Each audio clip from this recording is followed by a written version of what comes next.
position information is coming from.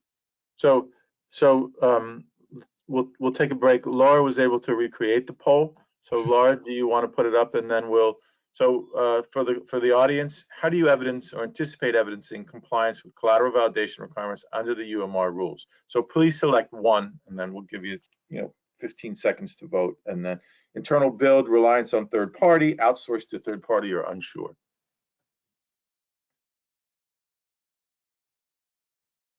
Thank you for scrambling on that, Laura. Appreciate that. Team effort. No problem. Okay, I think voting looks like it's slowing down. That's great. I'm going to close the poll and launch the results. Okay. Okay. So, yep. Third part. Okay. Internal, third party, outsource, unsure. Okay. Thank you for that. All right. We also have a question that's come through, Mark. If now's a good time to ask it. Sure. Why not? Yeah. Okay. So the question is there an appetite by the industry and by the tri-party agents and or Acadia to be able to have the collateral allocations on the pledge and secured side to be consumed and visible by the clients on the Acadia platform? Richard, I'm going to turn to you on that one. That's something that we haven't heard. Would you agree? Is there an appetite, or I think? Is there an appetite? Yeah. Yeah, it hasn't been something that has been overly brought up to us, but I do think it's a natural thing for us to do. When we talk about the service, we do talk about like the, obviously we are collecting that information. I think there is based on what I was just saying in terms of the complexities of the places where you need to get that, to go and get that information, it does seem something that was logical to mutualize, rather than everyone having to kind of build their own connections to each one. We have a connection that we pull that in, and then you just have to have one connection to Acadia to be able to pull, to get that allocation information. So I think it's logical, but I would say we haven't necessarily seen the push yet, but we're anticipating, this is part of this service is really and anticipating that, because as I was saying earlier, this tends to be only considered late in the game. We're kind of anticipating that it will come up again, there will be a scramble for it again, and therefore if we have this as part of our overall framework of capabilities, then we're ready, we're anticipating it really. Yeah. Okay. All right. Good. All right. So let's just keep on track.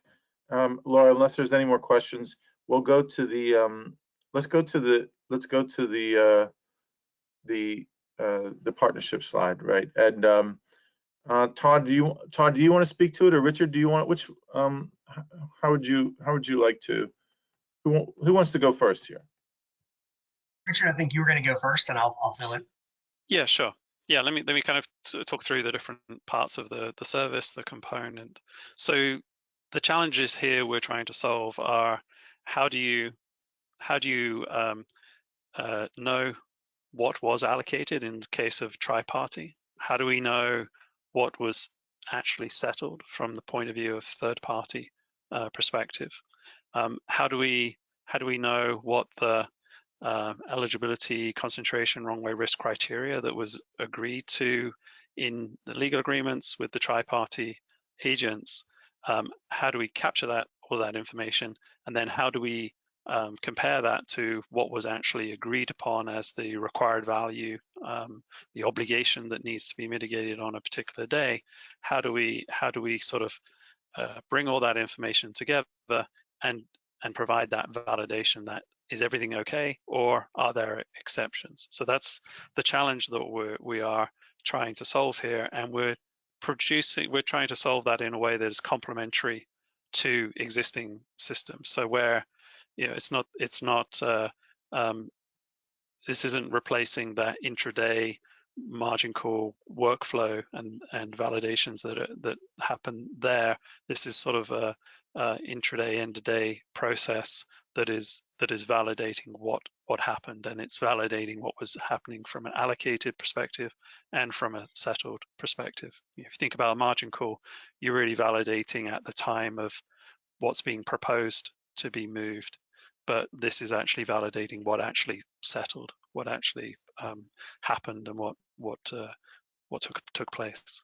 So what we're doing is bringing together the capabilities of Acadia and Transend to provide this this complementary service.